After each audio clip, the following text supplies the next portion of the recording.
With me now are Mike Nash, Business Director at JWT China, and Bryce Whitwam, General Manager of Wonderman Shanghai. Is there too much expectation too soon for this market? I don't think so. I mean, I think, there's growth, and I think that's the important thing. When you look, if you had asked that question in, I guess, 1997, when you had 1 million registered vehicles, and you got 62 million registered vehicles in '09, I think, the market goes up and down. I don't think there's any major issues at this stage. What do you account for this big drop, though, in terms of the percentage growth? I think a lot of people are getting just used to some of the restrictions that have happened possibly in the Beijing area. I think the market's just really trying to find its feet again. But I think it's short term. I think long term the growth is going to be there. And people look at Beijing and Shanghai as obviously the leading markets, but do you think some of the growth that slowed down there will get picked up in terms of the slack in the other cities?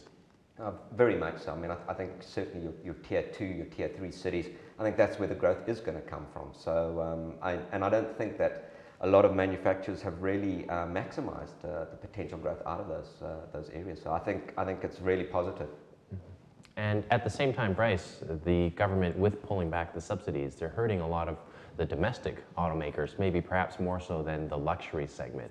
I think it's a short-term, it's a short-term dip, as Mike mentioned. I think that the subsidies will affect it maybe in the next 6 months to 12 months, but as we've seen with a lot of changes in government policies before, that the market tends to overcome them, become accustomed to the new policies and changes. So what you're going to find is, initially in the short term, you'll see a bit of a drop because people are becoming, they don't have the initial subsidies, but the demand for automobiles is still great. So you're going to see that picking up a lot. And speaking of planning in terms of marketing these vehicles and the new models and the concepts, previously Detroit and Paris obviously would steal the spotlight, but it seems like this year a lot of the brands are looking at Shanghai in terms of debuting new models, whether it's from Volvo or BMW. How do you guys attribute China's now growing role in the world stage in terms of marketing as well? Yeah, I mean, I think it's really interesting. I mean, the Shanghai Auto Show was just amazing.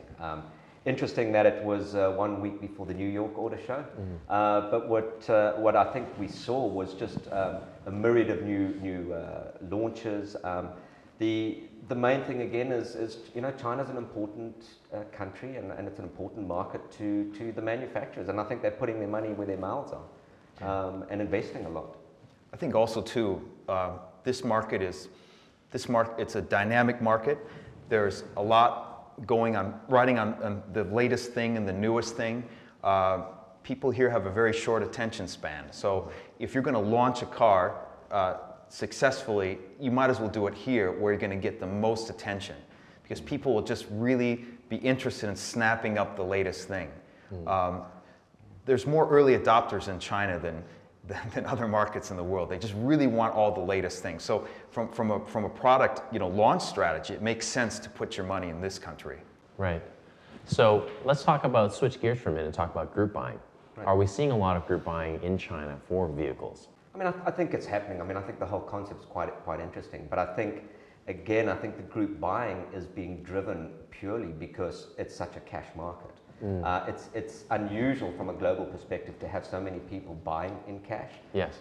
We've normally got your leasing or your financing thing. So I think right now that it's working. It's an interesting concept, but at the same time, it's still at its infancy. Right. Mike mentioned about customization. The reality is that people don't really understand if they group buy something, they all have to get the same thing. Right. So one of the challenges that you find is that they'll come in and say, oh, wait a minute, I wanted a red one and a 1.8 liter, not like what he wants. Yeah. So there's a little bit of like misunderstanding in terms of the group buying aspect of it.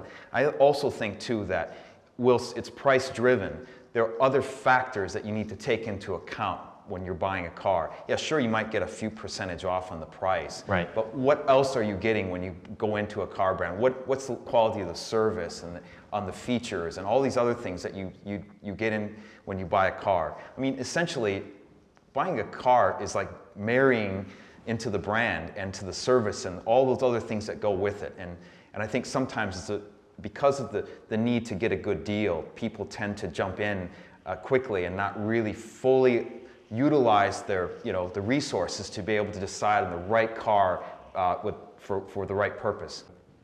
When we look at the big three in China right now from a luxury standpoint, always the names that could pop up: Audi, BMW, Mercedes.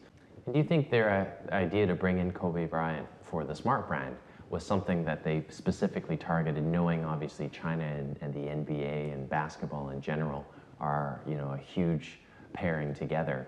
Was that a very savvy move, you think, specifically for the China market? I think it's a bit of a force fit. I was wondering where the connection between Kobe and smart cars were personally, but yeah, he is a huge star here, and those giant cutouts on the booths next to the smart cars, I guess, would really attractive.